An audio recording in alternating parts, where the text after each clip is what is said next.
inside lane, missing exits, I'm glued to the pavement.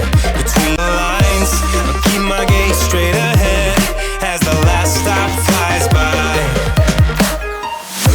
No more waiting for the gun to fire, no more walking through revolving doors.